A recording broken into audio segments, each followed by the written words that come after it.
নেত্রকোনায় প্রভাবশালীর ছত্রছায়ায় ফসলি জমি দখলের পায়তারা করছে দুর্বৃত্তরা।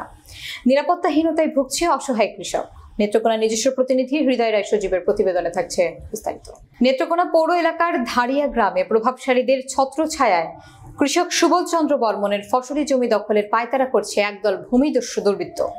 এ বিষয়ে কৃষক সুবোধ চন্দ্র বর্মন অভিযোগ করে বলেন, এলাকার প্রভাবশালীদের ছত্রছায়ায় আমি এবং আমার বাবার ক্রয়কৃত 2.16 একর ভূমি জোরপূর্বক দখলের পায়তারা করছে পাবেল সরকার গং। এ নিয়ে আদালতে দুটি মামলায় রায় আমার পক্ষে এসেছে, যার মামলা নম্বর 115/2020 এবং 137/2015।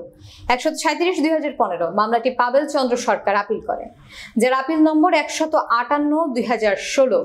আদালত তা খারিজ করে দেয়। আইনিভাবে তারা না পেরে উঠে এলাকার ভূমিদস্যু প্রভাবশালীদের ছত্রছায়ায় তারা বারবার আমার দখলীয় জমি জোরপূর্বক দখলের চেষ্টা করছে। এ বিষয়ে আমি থানায় অভিযোগ করলে দখলদারেরা মোছো লেখা দিয়ে কয়েকদিন নীরব থাকে এবং কিছুদিন পরে আবার উৎপাত শুরু করে এবং আমাকে বিভিন্নভাবে হুমকি প্রদান করে।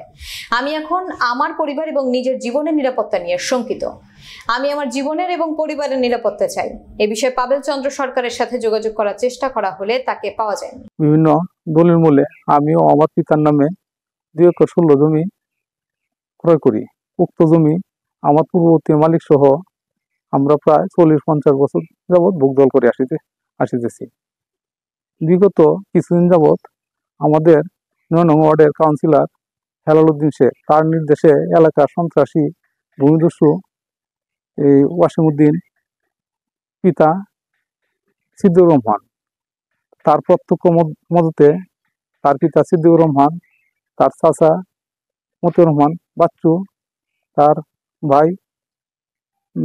ভাই কামাল খান, তার ভাই বাবুর ও পশ্চিম নাগরা নিবাসী পাবেল চন্দ্র সরকার, তার পিতা রঞ্জিত কুমার সরকার আরও এলাকার কিছু সন্ত্রাসী চিহ্নিত ভূমিদস্যুকে নিয়ে আমার জমি জবরদখল করার জন্য পায়তারা করিতেছে।